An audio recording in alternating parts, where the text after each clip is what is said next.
The day people of KZN will stop trusting this bastard is the day they'll have progress in their lives.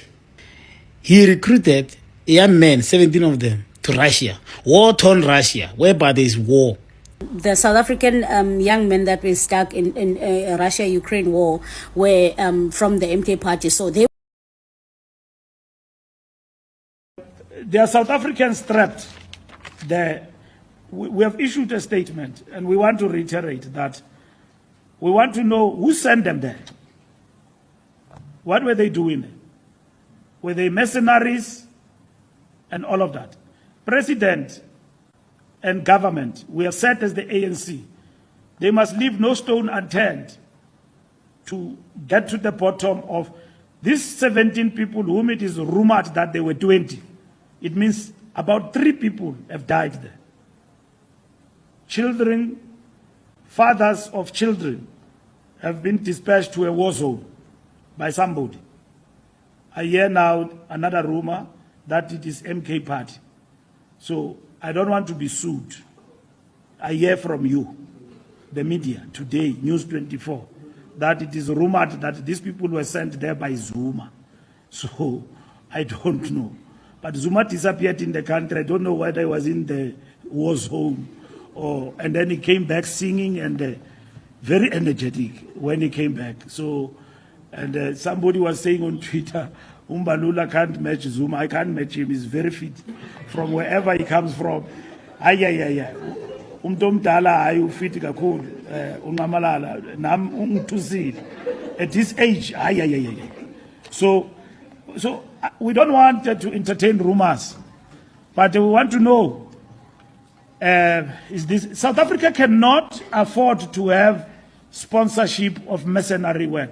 This thing has been happening. Americans come here, poach people, and then give them lots of money, and they go and fight in the war zone in the Middle East and everywhere else. That's what they do. And everyone else, they poach these people, they give them a lot of money.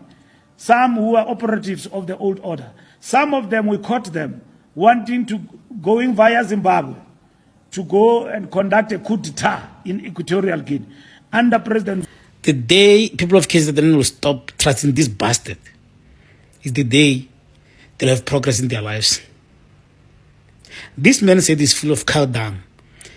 He recruited young men, 17 of them, to Russia, war-torn Russia, whereby there is war, allegedly for them to train to be VIP personnel. How do you go to Russia to train for a VIP personnel? We've got a lot of advanced schools and training for VIP in South Africa, private. I don't think that this thing of saying they were going to train to be VIP, I think is a scapegoat. I think these 17 men were trained to overthrow the government. That's what I'm thinking. But to say they were going to train for VIP is just to actually create a smoke screen. But let me tell you something. People of KZN and continuing to trust this nonsensical man, you'll die because of it. Put a trust in this bullshit. This man's head is full of water. How do you risk lives after 300 people died? I mean, 300-something people died because you didn't want to go to jail. You don't even say anything about them. You send people there, and I heard that when they are calling back MK for help, and the president is investigating this nonsense, when they are calling MKP for help, that no, we are stuck in a war, we're actually in the war forefront. Zuma is ignoring their calls. Zuma instead wrote a letter to Russian authorities for asking the Russians to release them. How can you do that? How is Zuma's heart sleeping? How is this man sleeping? Sending people. He knows they trust him. For what, I don't know. But this is a developing story, by the way. This is a developing story. This is show how Zuma can easily kill you and sell your trust. This man said this full of rubbish.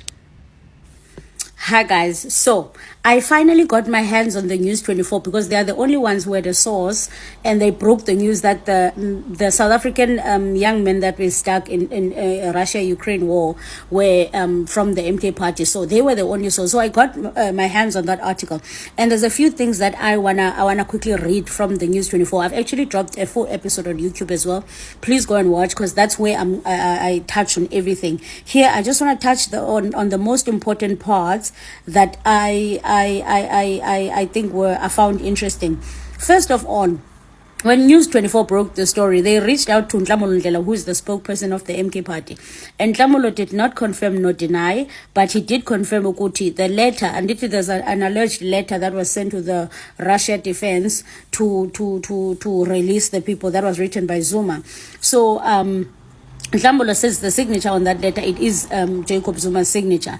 But he also said to Nhlamulo, I doubt that we would participate in any program that aims to have any negative outcome. We always act in accordance with the spirit of our relationship with Russia. Whatever engagement we have with them is based on that.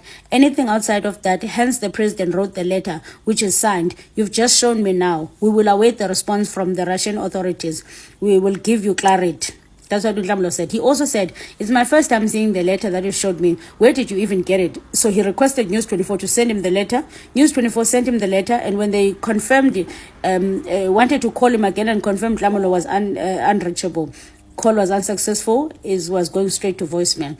Another question that we had is, where is the family of members of these people? Why have they been quiet for so long? So I do think that it says their families are in fear. I do think that they signed an NDA. When you get into these kind of programs, you do sign an NDA that you're not supposed to break.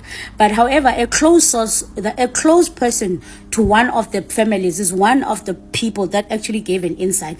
So it says that a source close to family, one of the men who spoke on condition of anonymity, told News 24 that in the weeks leading up to their departure, the men were informed they would return to work in the protection unit of the MK party.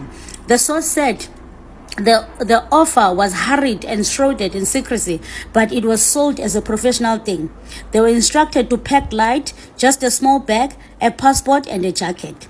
On the 8th of July, the source said the group boarded a flight to Dubai, where they were stranded for 2 days following an issue with their paperwork. So they were stuck in Dubai for 2 days because there was a problem with their paperwork. And we had a question about how did they travel? How did this happen? After they arrived in Russia, their families did not hear from them for 10 days because their phones were taken. When contact was briefly re-established, the families were told that there was no training academies or professional programs available. Instead, they were to be sent into a remote location for 3 weeks of basic military training. After that, they learned that they were destined for the Ukrainian war. The source said they got there, everything they had on them, any shoes, whatever, they were put in the fire and burnt, and they were left with nothing, just underwear. They were given military clothes, uniforms, put in trucks, and they were taken to the bush. They were staying underground in holes. There were drones everywhere. They realized that they were literally at the front line. There's another part that I want to read. Okay, I want to read this part, the last part that says, the South African government did reach out to the Ukraine government. It firstly says here, luring people into a foreign war is against the South African legislation. Then it says here, South Africa asked Ukraine government if they would help Pretoria to ensure that the men return safe. Then it says here, Skerba said there was no way for the Ukraine government to assist them in bringing them back, aside from if they surrender and they become prisoners of war. And that would be the moment Ukraine government would be able to assist them.